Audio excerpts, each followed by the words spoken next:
What is up, Dallas Cowboys fans? Welcome into a Tuesday edition of the Dallas Cowboys Daily Blitz podcast as the Cowboys are in Oxnard in the warmer than usual weather, by the way. When I say warmer than usual, that's for there. I guess technically you could say here in North Texas we've got warmer than usual because it's 104 every day. But over there, warmer, I think that we're talking highs like in the upper 70s. Along the coast there in Oxnard. And for those of you that have never been to Oxnard, that's a really hot 7. It feels like a much hotter 77 than what we would feel here in North Texas for some reason. Especially when you're used to the cooler temperatures over there. And I think we're talking lows in the low 60s, which we all scoff at if you're here in the Dallas area. But that's a pretty chilly 63. The 63 there feels colder than the 63 here, and the 77 feels much warmer than the 77 here. I don't know why that is. I am not a meteorologist. I was a junior meteorologist in the 70s and early 80s with the great Channel 5 weatherman Harold Taft way back in the day. If y'all know Harold Taft, let's be friends. But anyway, so yeah, the Cowboys are gathering there. Training camp is starting. The first day of pads expected to be or scheduled for August 3rd. And we're looking for storylines, right? We're just looking for anything. And as I was digging through my notes earlier in the offseason and in minicamp and things like that, I came across something I'd completely forgotten about. And we're going to make this our topic of today's show. Because I think because it's not really, there are no storylines, right? There's nothing happening quite yet. They just got there. They'll start stuff today. After today, we'll have some more storylines for you. I'm sure I'll have plenty to talk about the rest of the week. But I wanted to talk about something, and I'll probably end up writing an article for it over at FanStream Sports and over at Cowboys Roundtable. Y'all remember in minicamp when Dak had a knee situation going on? And look, I'm not trying to make it a story now because there hasn't been any news on this since minicamp. But do y'all remember when he was limited during minicamp because of what Brian Schottenheimer and the team described as a minor sore knee? I think he had a sleeve on it. The Cowboys didn't present it as a serious injury. There was no big dramatic announcement. There was no surgery, obviously. No treatment that we heard of beyond what the normal would be for a sore knee with rest and things. There was no timetable suggesting he was in danger of missing any meaningful football, especially heading into training camp. And it was treated more as a precautionary issue. And, maybe rightfully so. But remember, this is Dak Prescott. These are the Dallas Cowboys. And Dak is entering the second year of his 4-year, $240 million contract. So when the franchise quarterback is limited because of a sore knee, every step, every throw, and every day off in Oxnard is going to become a storyline. And that's just reality. The Cowboys called it minor. They said they were being cautious, and they can tell us there's nothing to worry about, and they might be completely right. But the only thing that's actually going to quiet the injury potential conversation for Dak is him being on the field, him practicing, and him moving normally and participating without any restriction. So that's one of the things I'm going to be looking for, along with all of the other camp battles, especially here early on. Yes, we have the linebackers. Yes, we have the secondary. Yes, we have the running back. Of course, we've got Caleb Downs. Where is he lining up? We've got left tackle, all of the storylines. I think Dak's health should be a storyline. And I'm not saying that because he's hurt. I'm saying it because it's an important aspect of the season. So we need to be watching for that because backup quarterback is a storyline. Who's going to back Dak up? We've talked about that this offseason. We've talked about what happens, God forbid, knock on wood, yes, this is real wood, that Dak goes down or has to miss not just a couple of quarters of a game, although that's important. What if he's got to miss 3 games, 2 games, 3 games, 4 games because of something? He's dealt with so much: the calf, the neck, of course, the leg, the knees. So it's something to pay attention to, because Dak Prescott's not just another starter on this roster. He is the offense. Yes, CeeDee Lamb matters. Yes, George Pickens matters. Yes, left tackle matters. Yes, the running backs matter. But all of those pieces are arranged around Dak Prescott. If he's not right, the entire offensive game plan will have to change. The deep passing game will change. The timing of the offense will change. The chemistry with Pickens will change. The installation of Brian Schottenheimer's offense changes. And every practice rep Dak could potentially miss in training camp becomes a rep that the Cowboys can't get back. And this was a story a couple of years ago with him, and the offense came out and sputtered.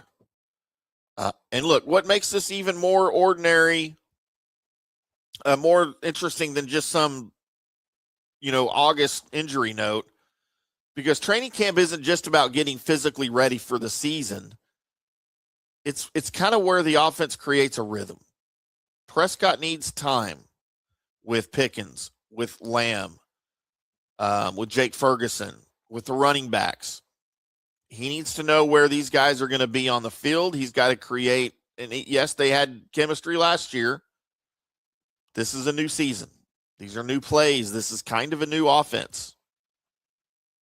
He's got to be able to anticipate where these guys are going to be on any given down when that play breaks down. He needs repetition with the offensive line, especially with the uncertainty at left tackle. Every snap's going to matter because this offense is still trying to become a finished product. They're really, really good. I don't think they're a finished product. And this is true of anybody on the offense. If CD has to miss time, if Pickens has to miss time, if Javonte Williams has to miss time, it all disrupts the flow here. And the Cowboys don't want Dak's knee or any other injury becoming the storyline that limits the work they can do together. Especially because of Dak's game relies so much on his mobility. He's not the big runner anymore, but he's got to have a little escapability. Nobody's asking him to be Lamar Jackson. That's not his game. He still needs to move well enough around the pocket to function. He still needs to be able to slide in the pocket. He still needs to be able to step up against edge pressure. He still needs to be able to escape when that protection breaks down, especially from the blind side. He needs to be able to plant and drive the ball without protecting one side of his body. And even a minor knee issue can affect a quarterback if it changes his mechanics. Sometimes this is not about pain. It's about compensating your body by changing your mechanics. If Dak is trying to protect a sore knee, it stresses somewhere else on his body, the other knee, maybe a shoulder, his throwing motion changes. And all of that matters. And in the NFL, just something slightly different can be the gap between a completion and an interception. And again, I'm not saying Dak is in trouble. The Cowboys have not said the knee. They haven't said anything about the knee since training camp. Is it still an issue? I don't know. We're going to find out today, this week, I think. Cowboys fans, these are the things you should be looking for and concerned about. Keep an eye on the medical staff. Keep an eye on the coaching staff. If Dak Prescott needs an extra day, especially this early, there's probably a reason why. But the Cowboys should be diligent in giving him that extra day. If he needs a lighter workload, reduce the workload. The goal is not winning the first week of training camp. The goal is having a healthy Dak Prescott when the games count. And the mistake would be allowing him to play through something that he shouldn't.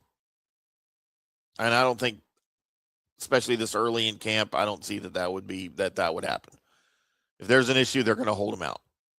It is what it is. And look, he's going to be under, the farther we get into training camp, he's going to be under a lot more pressure, especially when we get into the team practices with the Saints and the Rams. We've already discussed Tyler Guyton's uncertainty at left tackle.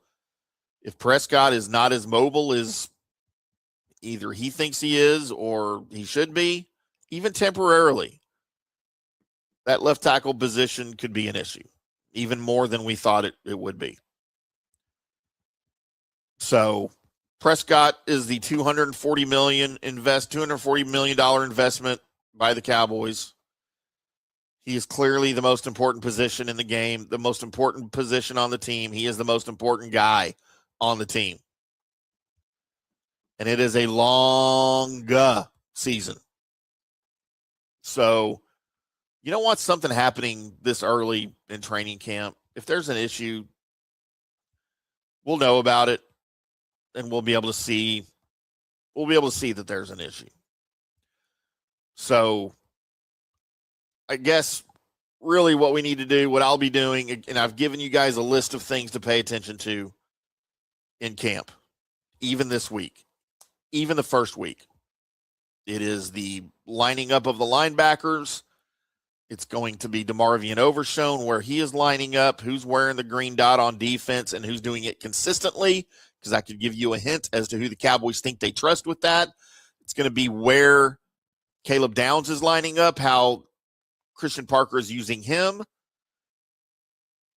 where the cornerbacks are lining up and who's lining up at cornerback, how many reps are these guys getting, running back reps, and then, of course, Tyler Guyton, Nick Thomas at left tackle. And now we can throw into that mix how much time is Dak Prescott spending on the field, because I think that'll be important. It'll be important to pay attention to, because that'll give us a lot of information. The Cowboys can tell us a lot without telling us anything. And the Cowboys aren't always the most helpful when it comes to divulging. And, I don't know if they should be, but they're not always the most helpful when it comes to injury news. Speaking of helpful, need to remind you guys, it's been a while since we talked about ZipRecruiter. We're going to talk about it now. Speaking of helpful, I live in northern Little Elm. I live close to like where the tollway and 380 meet. And we have a brand new Walmart in town. I already had a Walmart 0.4 miles from my house to the south at El Dorado and 423. Now Walmart has opened a new Walmart 0.3 miles from my house at 423 and 380. And I'm used to shopping at the older Walmart. It's where I used to go all the time. Now I go to the new one because it smells new, the carts work. This is not a commercial for Walmart. But the entire floor plan of the Walmart is different now. And it's not the same as the old one. I knew where everything was. I may end up going back there. But I was in the new Walmart looking for some of my normal staple items for my 17 kids that live with me. It's just 4, plus a girlfriend. And I'm not used to finding helpful people in retail places anymore. And I asked a nice older lady, older for me. I'm 55, and she was much older than me, but she was very helpful. And it meant a lot. It made me kind of want to keep coming back to that Walmart because she treated me very friendly, like she's supposed to. It shouldn't be a surprise, but it was.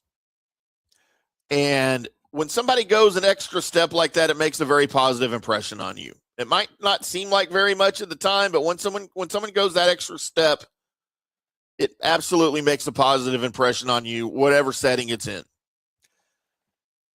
And with ZipRecruiter, if you are hiring, great candidates can also go the extra step and make a good impression and tell you why they are interested in your job on ZipRecruiter as a way to stand out from the others. And right now, you can try it for free at ZipRecruiter.com/audio.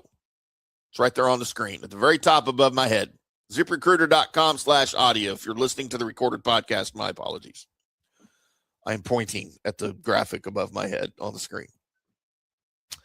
And look, ZipRecruiter has a new feature that shows you the most interested, most qualified candidates first, so you meet the right people faster. ZipRecruiter's powerful matching technology finds qualified candidates quickly. Candidates can tell you in their own words why they're interested in your job. It's no wonder ZipRecruiter is the #1 rated hiring site based on G2. Try ZipRecruiter and meet great candidates who will go the extra step for your job. 4 out of 5 employers who post on ZipRecruiter get quality candidates within the first day. Try it for free at ZipRecruiter.com/audio. That's ZipRecruiter.com/audio. ZipRecruiter, meet your match on ZipRecruiter. Thank you, ZipRecruiter. Glad to have you guys back as a sponsor for the next couple of weeks. You guys will be hearing more about ZipRecruiter, and that's a good thing. So are you guys comfortable with Dak Prescott's, I guess, with the lack of information on him entering camp? If he comes in today, tomorrow, Thursday, Friday this week, and just has full participation and he looks great, this is a non-issue. But I think until we see that, some of us at least, are wondering, how's the knee that was troubling you a couple months ago? And that's just natural, especially with Dak's history. Dak needs to have a clean training camp. He needs to have an injury-free training camp, and he needs to have I guess he needs to have I don't know what the word is I'm looking for. Clean would be the biggest one, I think, for me. And he needs to build that chemistry again with his wideouts, build the chemistry with his offensive line. And look, I focused on Dak here, and as I said before, this could be said of just about anybody on the offense. Anybody in the skill positions missing time is not going to be good. So that's where we are. That's where I am. I'll come back tomorrow morning after the first day of training camp today, and I'll be able to tell you guys a little bit more about all of these things that I've been talking about for the last month. Make sure you like the video, you subscribe to the channel, click that bell so you get notifications either on the FanStream Sports Dallas YouTube channel, the FanStream Sports Dallas Cowboys Daily Blitz channel, or of course, the Fish Report YouTube channel. Like, subscribe, click that bell so you get all the notifications for Cowboys coverage and news here as we enter Dallas Cowboys Training Camp 2026, boys and girls. And we'll do it all again tomorrow. Until then, we'll see you.